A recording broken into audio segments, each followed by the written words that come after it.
All right, so we're going deep today on something that might sound kind of backwards. Backwards how? The idea of not just a small friend group, but like maybe no friends at all. No friends, huh? That's, bold. Yeah, bold. In a world that's all network, connect, right. But that's what makes this deep dive so interesting, I think. It does kind of go against everything we're told, yeah. It really does. Like that whole more friends equals more happiness script. But this time, our source is a speech inspired by Denzel Washington called I Have No Friends. Straight to the point, I see. No kidding. Right. It's a bold statement. It is. And you know, that boldness kind of sets the stage for a really unique perspective on solitude. So are we saying you can choose to be friendless? And is that good, bad? Lots to unpack there, for sure. Okay, well, the speech starts strong. Eagles fly alone. I have no friends. I'm hooked already. Eagles, white eagles. What's that about? Right. Well, eagles, they're strong, independent, they're above it all, literally. It's very high, yeah. Exactly. And that focus that comes from being alone helps them spot things others miss. Like they're not distracted by the crowd. Right.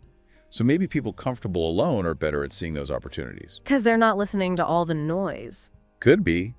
It's not just about being alone, it's what that solitude allows. Okay, so we're not talking about, locking yourself in a room, Right. avoiding all human contact. Exactly. More nuanced than that. Yeah, it's about recognizing that, like the eagle, we can find strength and clarity when we're not constantly surrounded by the flock. Mm. There's this implication that flying solo gives you a wider perspective, a chance to like soar above the noise and distractions. I see what you mean. It reminds me of that time when you went on that solo backpacking trip. Oh, yeah. You said it was challenging, but like incredibly insightful. Absolutely. Stripping away all the external stuff, the expectations, the constant chatter. Yeah. It forced me to confront my own thoughts and really figure out what mattered. That sometimes the lack of a constant social circle, it can be a signal.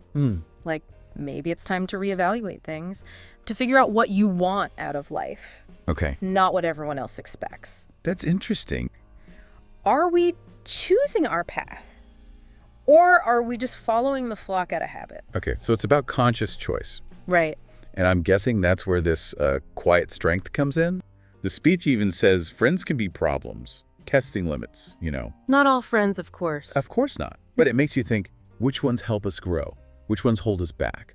Because even good friends, maybe they accidentally limit us with their own fears or whatever. You are the average of the 5 people you spend the most time with. Exactly. If those 5 are always doubting, how do you break free? Tough, right. And the speech is big on self-reliance. Yeah. Finding strength within. Like solitude is training for resilience. Yes. We forget that in our always be connected world. It's not loneliness, it's self-discovery. Have you had times alone that led to a breakthrough? Ugh, tons. My best ideas, biggest aha moments came from being quiet, away from everything. It's like you finally hear your own thoughts. Exactly. But the speech knows people see that quietness as like, oh, they're lonely. Being alone doesn't equal lonely, though. Big difference. Lonely is that empty feeling. Solitude can be peaceful, even joyful. Finding that sweet spot where you're good with your own company, not needing others to feel okay. Yeah, that's the goal. So how do we make sure alone time is good, not isolating? Self-awareness. Got to know what brings you joy when you're solo. Yeah. Maybe it's creative stuff, writing, art. Beyond nature, yeah. Right, or even just a good book, escaping into that. Solitude is a good thing, not something scary. Exactly. And the cool part is, when you're content alone, you don't settle for bad relationships. Exactly.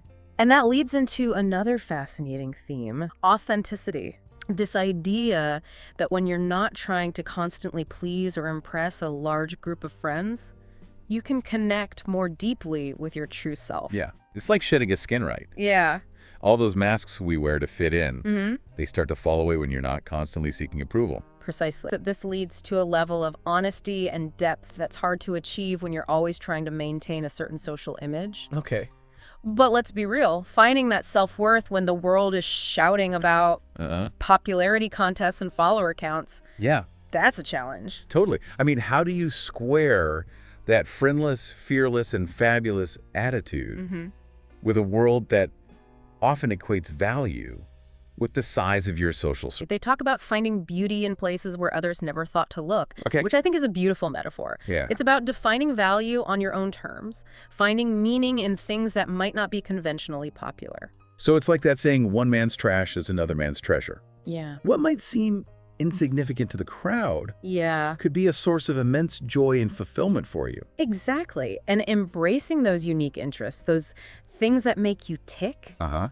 that's where a lot of personal strength and authenticity comes from. It's about recognizing that your perspective, your passions, Okay. they have value even if they're not trending on social media. And it's about trusting that the right people, the ones who genuinely appreciate those things about you, Right. will find their way into your life, Mm-hmm. even if it's not a massive crowd, Yeah. which, if I remember correctly, is something actually touches on later in the speech. You're right. Right. In fact, they talk about the importance of being selective about your connections. Okay. They actually use this phrase, walking away from drama, gossip, and fake friendships, Yeah. to highlight the energy drain those kinds of relationships can cause. That's a great point. I've definitely had those experiences where you realize you're putting more energy into a friendship than you're getting out of it. Right. It can be exhausting. Instead of trying to force connections that aren't working, Right. we should be focusing on building relationships that genuinely nourish us. Right. Relationships where there's mutual respect and support. It's like tending a garden, right? Yeah. Yeah. You wouldn't keep watering a plant that's clearly wilting. Exactly. You'd focus your energy on the ones that are thriving Yeah. and bringing beauty to the space. That's such a great analogy. And it speaks to this idea of being intentional about the people we surround ourselves with. Yeah. It's not about shutting everyone out, but it is about recognizing that some relationships are more life-giving than others. And sometimes realizing you need to step away from certain friendships can be a really tough decision. Oh, absolutely. It can feel like you're failing somehow, or like you're not good enough to maintain those connections. Absolutely. There's a lot of societal pressure to have a large circle of friends. Yeah. And it can be hard to let go of that ideal even when it's not serving us. Mm-hmm. But Spark's perspective is incredibly empowering in that sense. Okay. They're essentially saying, hey, it's okay to walk away from relationships that aren't healthy or supportive. Right. Your well-being is more important than maintaining a facade. And that takes courage. It does. It's like they're reclaiming the narrative around friendship and saying, I'm going to define what a fulfilling social life looks like for me. Right.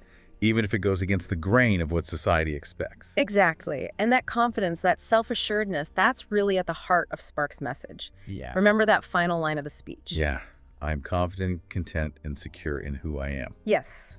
That line encapsulates this whole idea that true fulfillment comes from within, Yeah. not from external validation. It's like they've tapped into this inner reservoir of strength and contentment Mm-hmm. that's completely independent of their relationship status. Exactly. It's not that they don't want friends. Yeah. It's that they're not dependent on them for their sense of self-worth. Exactly. And that's a powerful place to be. Yeah. Because when your sense of self-worth is rooted in your own values, your own strengths, Yeah. your own unique perspective, Mm-hmm. it becomes unshakable. It's like you're wearing armor that deflects all those negative messages that society throws at us about needing a partner, Yes. a huge group of friends, Uh-huh. or 1 million followers to be happy. Precisely. And this ties back to the idea of walking alone. Okay. It's not about physical isolation. Yeah. It's about the mental and emotional freedom that comes from knowing your worth is not determined by external factors. Okay. It's about being comfortable in your own skin, even when you're not surrounded by a crowd. And that kind of confidence can be incredibly attractive, right? Absolutely. Not in a superficial way, Yeah. but in the sense that it draws people to you who resonate with your authenticity, Yeah. your self-assuredness, Mm-hmm. your ability to stand on your own 2 feet. Absolutely. When you're radiating that kind of inner strength and contentment, Yeah. it's magnetic. Mm. It attracts people who are looking for the same things. Genuine connection, mutual respect, shared values. Right? And those are the kinds of relationships that have the potential to be truly enriching and fulfilling. So it's not about closing yourself off to connection. Right. It's about being open to the right kind of connections, the ones that align with your values and bring out the best in you. Exactly. And sometimes those connections come when we least expect them. Oh, yeah. Think about that time you struck up a conversation with that woman at the bookstore, Oh, yeah. the one who ended up becoming one of your closest friends. You weren't looking for a new friend. It just happened organically because you were both passionate about the same book. That's so true. It's like the universe has a way of bringing the right people into our lives at the right time, as long as we're open to those possibilities. Exactly. And that openness is key. Yeah. Because sometimes we can get so caught up in our own expectations, our own ideas about what friendship should look like, that we miss out on the unexpected connections that are right in front of us. So even if you're feeling a little friendless right now, don't lose hope. Yeah. Embrace this time as an opportunity to cultivate your own inner strength. Oh, Explore your passions and connect more deeply with yourself. Because when you're truly comfortable in your own skin, Yeah. when you're radiating confidence and self-acceptance, you become a magnet for the kind of friendships that will light up your life. And those friendships, the ones that feel authentic and supportive, Yes. those are the ones worth cherishing. Absolutely. Because at the end of the day, it's the quality of our connections, not the quantity that truly enriches our lives. You know what's interesting about Spark's approach is that it doesn't shy away from the challenges of choosing a path less traveled. Right. They acknowledge that societal pressures exist, Yeah. that there might be moments of loneliness, Yeah. and that not everyone will understand your choices. It would be easy to sugarcoat things, just say, oh, embrace solitude and everything will be amazing. Right. But Spark keeps it real. Yeah. They talk about those moments of doubt, those whispers of insecurity we Yeah. all face. It's actually pretty refreshing. It is, because by acknowledging those struggles, Spark gives us permission to feel them too. Yeah. It normalizes the ups and downs of this journey. Yeah. It's like they're saying, look, it's not always going to be sunshine and rainbows. Right. There will be times when you feel lonely, misunderstood, maybe even question if you're on the right path. And that's okay. Right. Because we all go through those phases. It's human nature. Yeah. But it's what we do with those feelings that matters. And Stark seems to suggest that those moments of doubt can actually strengthen our resolve. Oh, absolutely. It's like those whispers of insecurity Yeah. become fuel for self-discovery. Exactly. Spark talks about listening to the whispers of their own soul, finding solace in their own gentle words, and measuring their worth by the resilience they cultivate on their own. It's like they flipped the script on self-doubt Okay. and turned it into a source of inner strength. That's so powerful. It's like they're saying, hey, instead of letting those negative thoughts consume you, Right. use them as a springboard for growth. Yeah. And that ties back to this whole idea of friendless, fearless, and fabulous, Yeah, right? absolutely. It's not about denying those feelings. It's about learning to navigate them with confidence and grace. Absolutely. And that confidence doesn't come from having a huge entourage Right. or a million likes on social media. It comes from a deep understanding of your own worth, your own values, your own unique perspective. It's about trusting yourself, even when the world tells you to doubt. It's like building that internal foundation, brick by brick. Yes. And once it's solid, nothing can shake it. Not even the occasional bout of loneliness Yeah. or the pressure to conform to societal expectations. And the beautiful thing is, once you have that solid foundation, you can approach friendships from a place of wholeness rather than neediness. Yeah. You're not looking for someone to complete you. Right. You're looking for someone to share the journey with. And that's a completely different energy. Yeah, it is. It's not about clinging to people out of fear or insecurity. Yeah. It's about choosing to connect with those who resonate with your authentic self. Exactly. And that brings us to the heart of what this whole motivational speech is all about. Okay. Friendless, fearless, and fabulous. It's a call to action, an invitation to redefine what a fulfilling life looks like on your own terms. It's about embracing your individuality, trusting your intuition, and creating a life that aligns with your values, even if it means forging your own path. And what's really cool is that even though this speech is about navigating life with fewer friends, Right. it actually makes me more excited about the potential of genuine human connection. Me too. Because when you approach friendships from a place of self-awareness and confidence, the connections you make are likely to be much deeper and more meaningful. So as we wrap up our deep dive into this incredibly thought-provoking speech, Yeah. I have a question for you. If you were to write your own motivational speech about friendship, Okay. what would your unique message be? What wisdom would you share? That's a great question. It would definitely involve embracing your individuality and not being afraid to be yourself, even if it means standing out from the crowd. Yeah, What about you? What would be the central theme of your friendship manifesto? that's a tough one. I think mine would focus on the transformative power of vulnerability and authenticity in friendships. Okay. It's about letting your guard down, showing up as your true self, and allowing yourself to be seen, flaws and all. I love that.